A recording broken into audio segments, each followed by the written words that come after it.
Assalamualaikum warahmatullahi wabarakatuh dan salam sejahtera. Guru-guru, rakan-rakan serta hadirin yang saya hormati.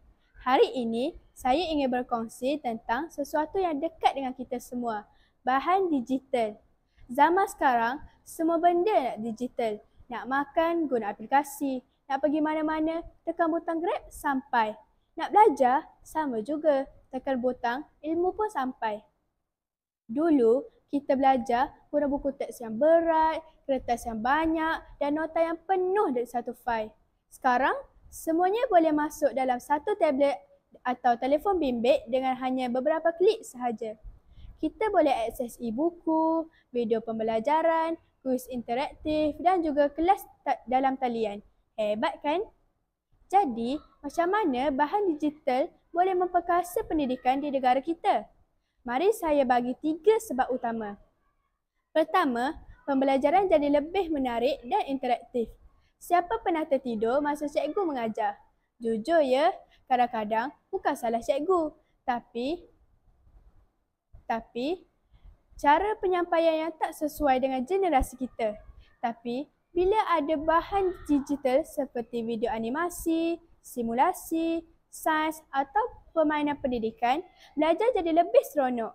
Matematik tidak lagi menakutkan. Sains tidak lagi membosankan. Sejarah pun jadi lebih hidup.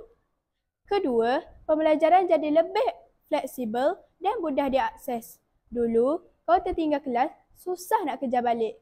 Sekarang, kelas boleh dirakam, nota boleh diakses bila-bila masa. Kalau tak faham satu konsep, boleh ulang tayang sampai faham. Bahkan, dengan internet juga, kita boleh belajar dengan guru terbaik di dunia walaupun berada di dalam bilik sendiri. Ketiga, bahan digital membantu guru mengajar dengan lebih kreatif. Cikgu-cikgu kita pun dapat manfaat. Mereka tak perlu lagi menulis panjang di papan tulis atau ulang-ulang benda yang sama. Dengan bahan digital, mereka boleh tunjukkan eksperimen maya, buat kuis dalam talian dan gunakan platform seperti Google Classroom untuk berkongsi bahan pembelajaran. Lebih jimat masa, lebih efisien. Tapi jangan salah faham ya, walaupun bahan digital ini banyak manfaat, kita tetap perlu ada keseimbangan. Jangan sampai semua benda nak bergantung pada skrin. Buku pun penting juga dan paling utama, kita kena guna teknologi dengan bijak. Jangan asyik tengok YouTube, tengok video kucing je. Sampai pergi sekolah pun tak siap. Kesimpulannya, bahan digital bukan sekadar trend, tapi satu revolusi dalam pendidikan.